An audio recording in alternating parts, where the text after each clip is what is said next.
Did I share with you the recording of the last lecture?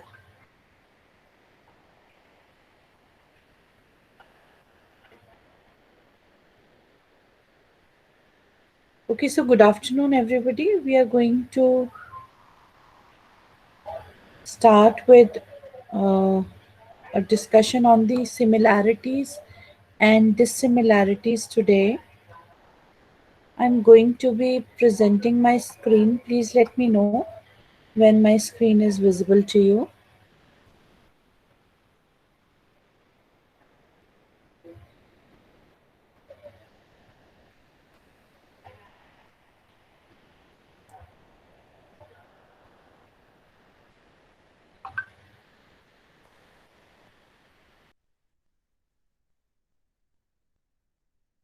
The screen is visible, ma'am.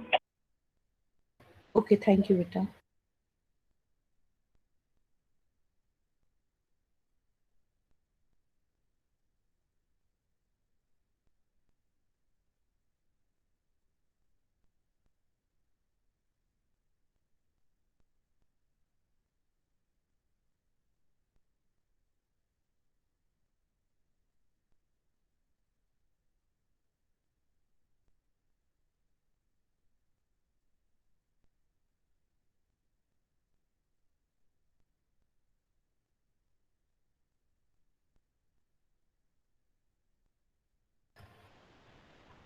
Was I audible?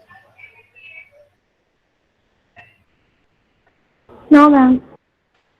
Oh, I'm sorry. I'm sorry. I'll repeat. Okay.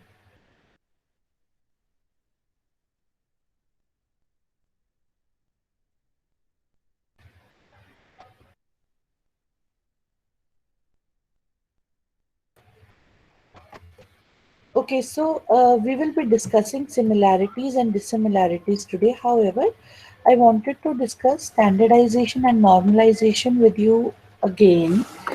The reason is that your book mentions both standardization and normalization in the same light. There is a subtle difference between the two terms that is not clearer from the text that is given in your book, and there is only a single formula mentioned in your book, which is actually the formula for standardization and not for normalization. However, questions are asked both for standardization and normalization in your theory paper. So I've compiled some material here in the same PPT itself to discuss these details.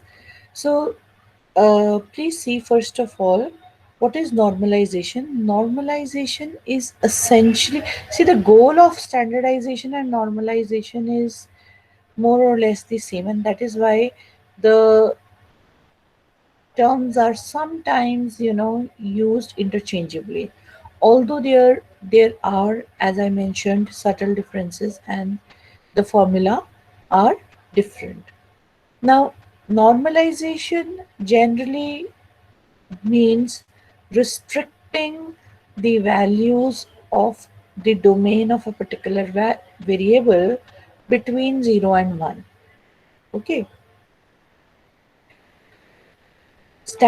In standardization, we don't always follow that the values should be between 0 and 1 only. Okay. So, but however, standardization and normalization both share the same goal, that we want to bring the different attributes into the same scale so that they are more comparable. Okay. If you remember, in the last class, I took an example of two fields, namely age and income. Now, the range of age is very small, typically from 0 to, let's say, 100, However, salary won't even start from there, right? Salary may be in lakhs or, crores. So, whenever there is there is a uh, substantial difference in incomes, The difference in the age will be simply ignored because the larger variable, that is the difference in the income, will overpower, right? It will overpower the difference in the ages if both the variables are not scaled, right? So standardization and normalization, both in their own way, help us achieve scaling of variables, okay, that is bringing them into the same scale. Now, normalization does that by bringing the range between 0 and 1. It is also sometimes known as min-max scaling. Why? Because we see the formula for normalization is generally that to obtain the new normalized value, okay, we use the old value and subtract the minimum value from it, and then divide this by the difference of the maximum and minimum values from the entire domain of the variable. Okay, so that is why it is also sometimes known as the max min scaling. Okay, now what is standardization? See how standardization computed. The new standardized value of a variable x for the old variable x would be that we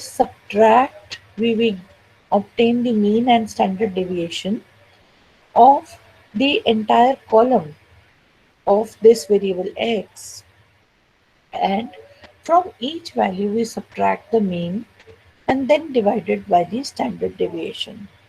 Okay, so please see, standard deviation, standardization is centered around the mean. Okay, it focuses on scaling the variables with respect to the mean, okay, and standard deviation instead of the maximum and minimum values, which is the case with the normalization. Okay, so this is the this is the difference between the two techniques. Okay, another difference is that if we already know that our data follows a particular distribution known as a Gaussian distribution, then generally standardization is used. Otherwise, normalization is used. Okay. You are going to look at these k nearest neighbors and neural networks later uh, in our course. So there we use normalization. Okay. Now we come to uh, a discussion on similarity and dissimilarity. So, obviously, we already know that the term similarity means that we would like to understand, and in this case, when we talk about data mining, we would like to quantify, that means numerically measure how similar or how alike two data objects are, right? So obviously similarity between the two objects would be higher if the two objects are more similar or more alike. And generally similarity falls between the range 0 to 1. So if the two objects are not similar at all, we say the similarity is 0. And if they are exactly similar, we say that the similarity is 1. Now, what is dissimilarity? Obviously, it is a measure of how different two data objects are, and it is lower when the data objects are more alike, and vice versa. That means higher when the data objects are different. Uh, Minimum dissimilarity, like the similarity, is always 0, right? But how different two objects are, that may not always be quantifiable or reducible to a range of 0 to 1. Okay, that means we don't bound the dissimilarity on the upper side by 1. Okay, and Then there is another term that is sometimes used. It is called proximity. So, what do we mean by proximity? Proximity is a general notion where the person may be talking about either the similarity or the dissimilarity. Okay, so that is a general notion, right?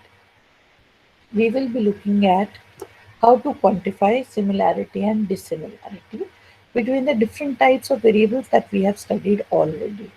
Okay. So, the first type of variables for which we are going to quantify the similarity and dissimilarity are the nominal variables. Now, what are the nominal variables? As we had discussed, nominal variables means the names of particular things, right? So, labels or strings or categorical data, for example, right? So, for example, if I have two labels, let's say good and bad, then they are different, right? And so the dissimilarity between them is one, right? So rather a this is rather a this is rather a binary decision whether uh, whether the two labels are same or not same. So if they are not same, then the dissimilarity is 1. If they are same, then the dissimilarity is 0, and obviously vice versa for the similarity, right? So if the two labels are good and good, then obviously we will say that they are their similarity is 1 and their dissimilarity is 0, right? Now let us understand how can we quantify the similarity and dissimilarity for ordinal values now. Okay.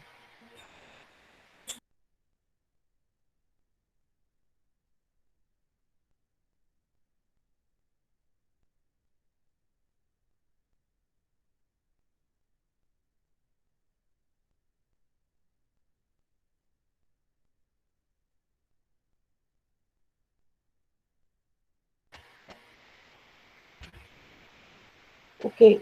Uh, so to discuss the similarity and dissimilarity between the ordinal variables, let us take a couple of examples. Can I request someone to please read these slide on this screen?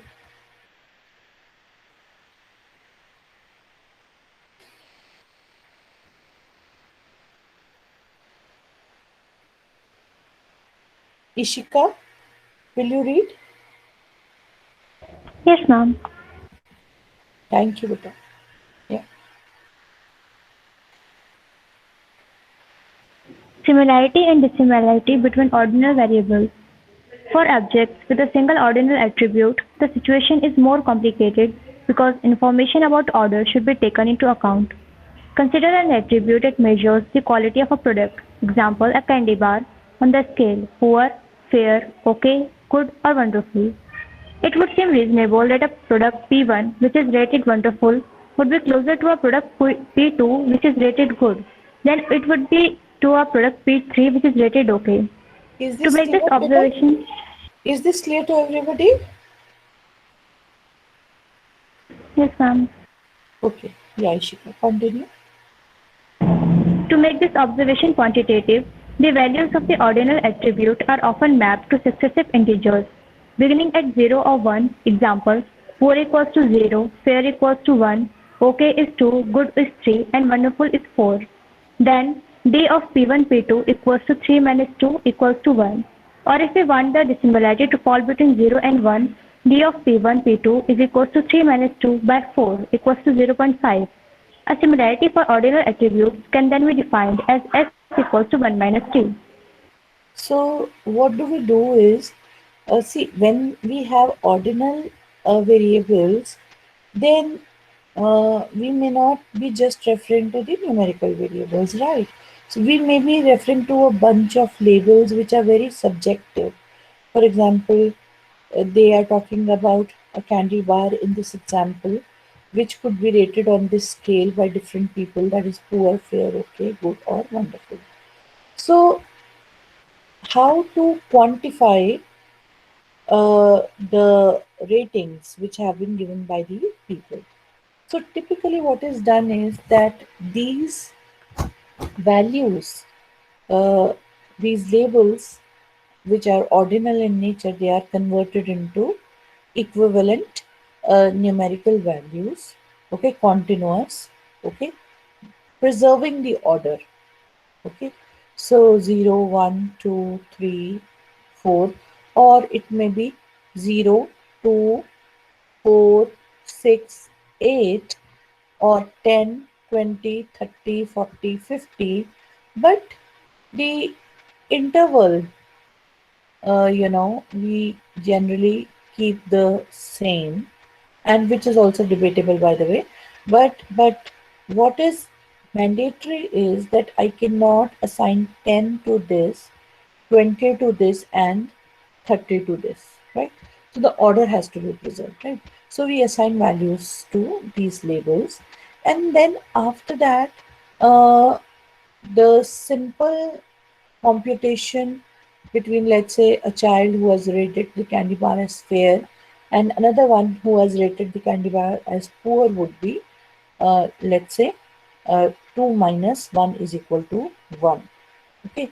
Or if we want to scale down the value, then whatever is the total number of values, we divide the difference that we have by that number of values.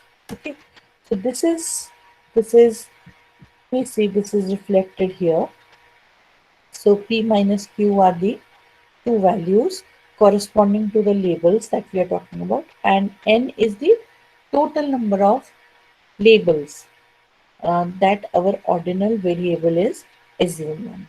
Okay, so uh, this is the uh, this is how we compute the dissimilarity for our ordinal variable, and obviously again, what will be similarity? Similarity will be simply 1 minus d, that is 1 minus whatever this formula is. Okay, is there any problem? No, ma'am. Okay, the next I'm going to discuss about the interval and ratio scale variables. But before that, please see, as I said, Ishika, can you just please read? There is a caveat here that we must keep in mind when we are computing the similarities or dissimilarities between ordinal variables. Ishika, can you please read? Yes, ma'am. This definition of similarity or dissimilarity for an ordinal attribute should make the reader a bit uneasy since this assumes equal intervals and this is not so.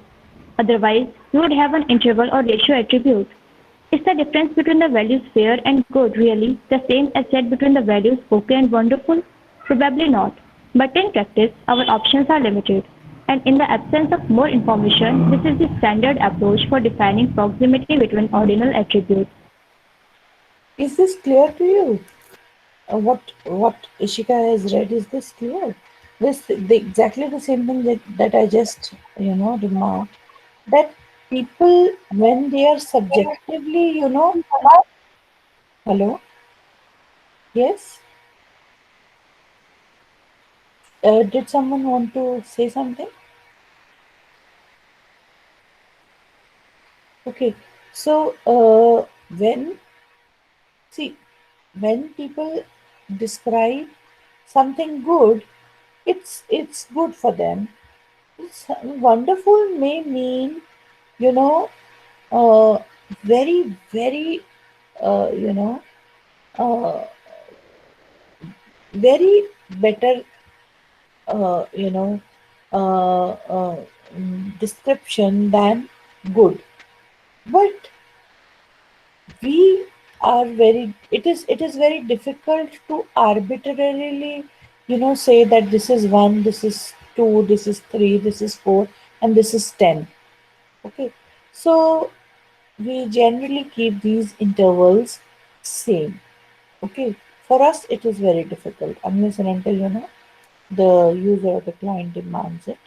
we keep it this way. Again, then there is something which is not even mentioned here, but I would like to bring to your uh, discretion, that the subjective labels when they are assigned by people. Okay, now two people when they say okay to your food may mean two different things. For instance, if your brother is a introvert, doesn't is not very doesn't is not a man of too many words, then whenever you make, even when you make good, very good food, very tasty food, he may, when asked for, he will say, yeah, the food is okay, right? But uh, another person who is maybe literary and likes to express himself may describe the same food as wonderful, right? So the if two people are saying okay for the same things, they actually may mean different numerical scales. They may imply different numerical scales. But again, uh, these are these are points that can be researched upon and new metrics can be drawn. What we are doing in this book is simply an introduction to the subject, and therefore we are sticking to the normal formula. Okay, is this clear?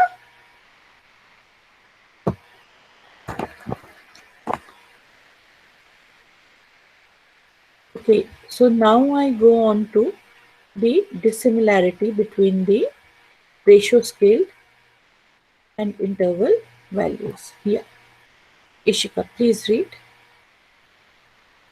Yes, ma'am. Similarity and dissimilarity. Interval and ratio scale variables. For interval or ratio attributes, the natural measure of dissimilarity between two objects is the absolute difference of their values. For example, we might compare our current weight and our weight a year ago by saying, I am 10 pounds heavier. In cases such as these, the dissimilarities typically range from 0 to infinity, rather than from 0 to 1. The similarity of interval or ratio attributes is typically expressed by transforming a similarity into a dissimilarity, as previously described. So, when the values are numerical, that that means interval and or ratio scale, then obviously we can directly obtain the differences, then we don't have a problem, right? So if we are talking about differences between ages or weights or heights, then that is easier for us, right? We simply subtract the weight of one person from another, or height of one person from another, or age of one person from another, right? So that is not a different problem. So that is why if P and Q are two values, let's say of weights associated with person 1 and person 2, then we can directly obtain P minus Q and take an absolute difference, right? And what would be similarity? So similarity would be again 1 minus uh, D. Okay, or we may like to scale it sometimes. Yeah. Next, we are going to talk about dissimilarities between uh, data objects. Now, we have talked about, when we were talking here, we have talked about similarities and dissimilarities vis-a-vis the columns, right? So, if an attribute was nominal or ordinal, a column, uh, uh,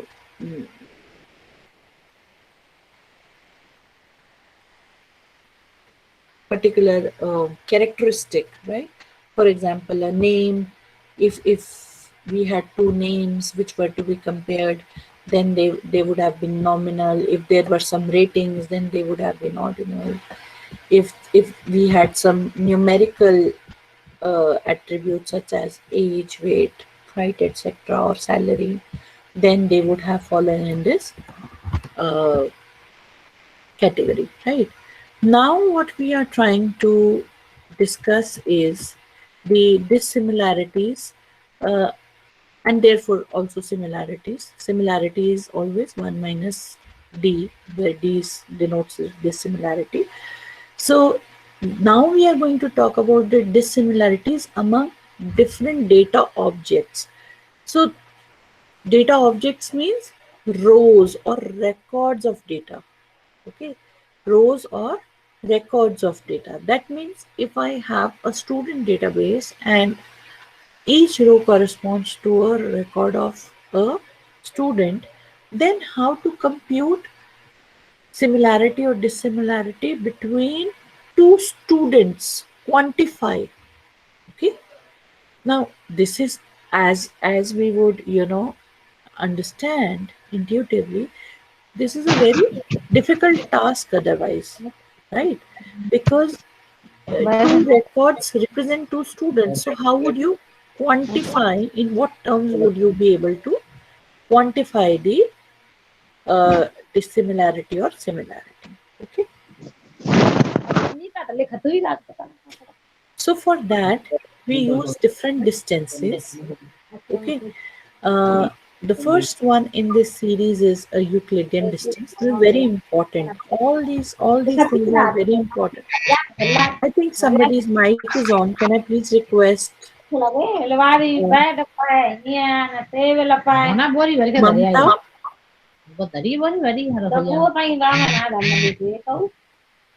Okay, I have muted her. So, just a sec.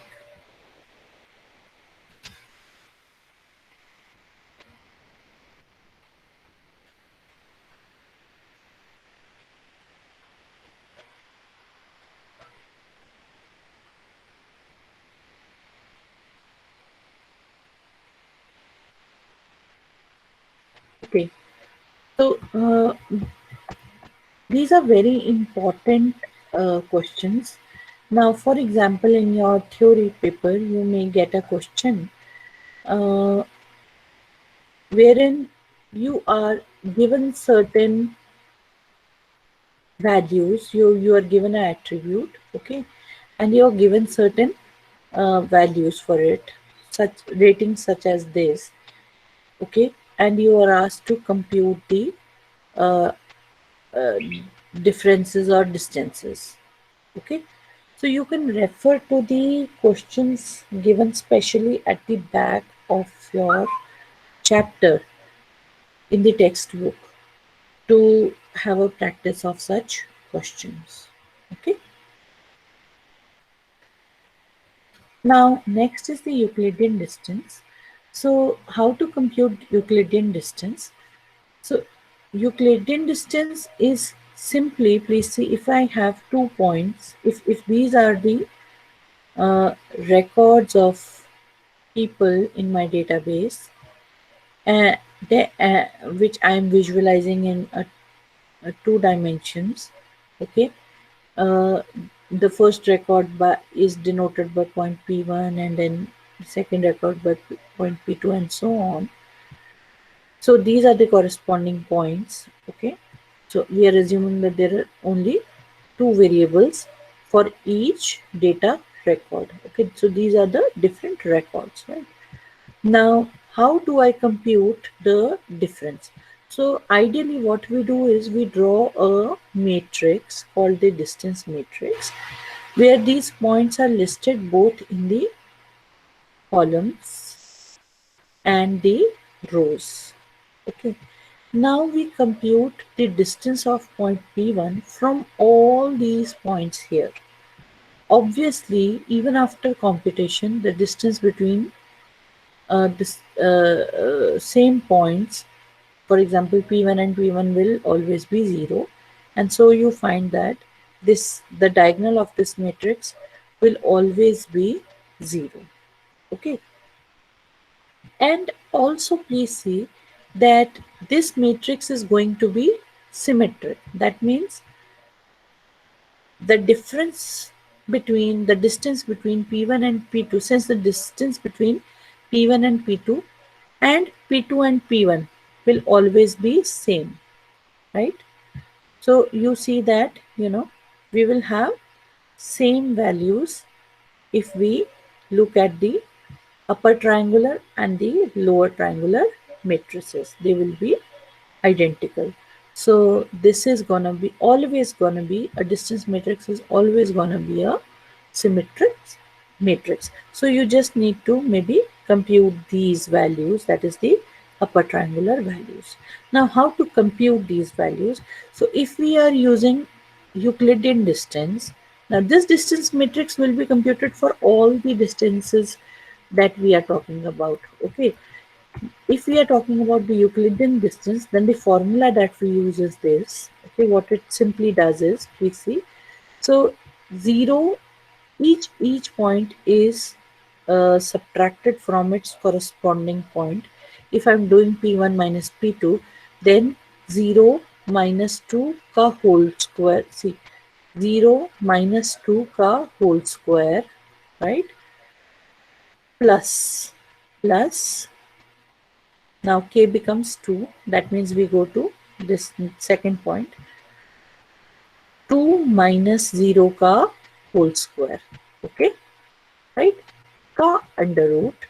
Ka under root. So what do I get? Typically 4 plus 4, 8 ka under root, which will come out to be somewhere around 2.8, right? So this is a very simple computation, and that is how you just compute this point. So I would encourage you to even do this later with your own hand computation, right? This is how the Euclidean distance is computed. Okay, the next distance is the Minkowski distance. Now in the Minkowski distance, the only difference is that instead of this 2 here, so instead of this 2 here, we are replacing this 2 by r. Okay, so we are actually generalizing the Euclidean distance. Okay, and here we are taking the 1 by 2 of this entire formula, and in Minkowski we will be taking 1 by r. So we are just replacing 2 by r, right? So it is a generalization of the Euclidean distance. The formula is the otherwise the same.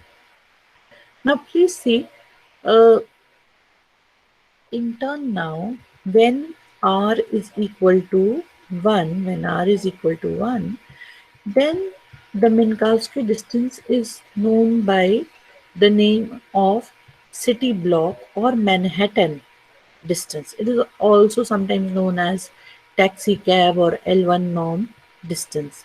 Okay, why was this? Because initially, when uh, r is equal to 1 was taken here, it was taken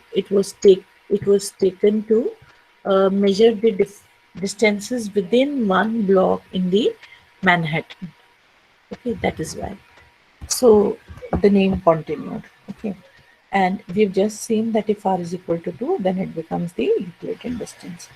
And as r approaches infinity, then we call it the supremum or the L max norm. So please see that in case you get a question with these names, you should know that there is actually no difference. You should only know the appropriate value of r which is required to be substituted. Is this clear? Right? So, but you will need practice, a good practice of these numericals. These are very simple and very scoring. Okay, and they are asked in your theory exams. Okay, so now you can see this slide. For example, for this data, they are depicting the computation of L1, that is when r is equal to 1, then L2, that is Euclidean distance when r is equal to 2, and L infinity. That means when r is equal to infinity. So they are depicting all these computations here. You can work this out. Again, then the next distance is the Mahalanobis distance, and the formula is given. Generally, you are asked to compute the Euclidean and the Minkowski distances. But only a matter of learning this formula. So you should learn the formula, that is it, and you should know how to apply it. Okay. I would like to stop here today because tomorrow I want to continue. With almost 50% of the things that we've done today, I would like to continue after that, right? And we should be able to finish this chapter very soon now. And after I'm done with this chapter, I'll let you know what I will be giving you. Please see, I there is not going to be an internal test as per what has been communicated to us.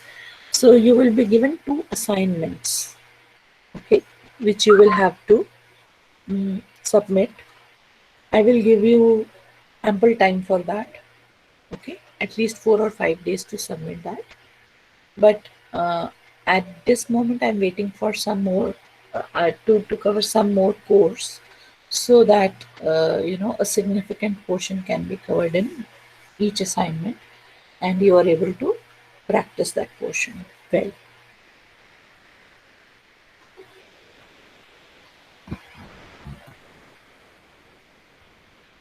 I'm going to share the link for attendance now. I request you to please mark your attendance.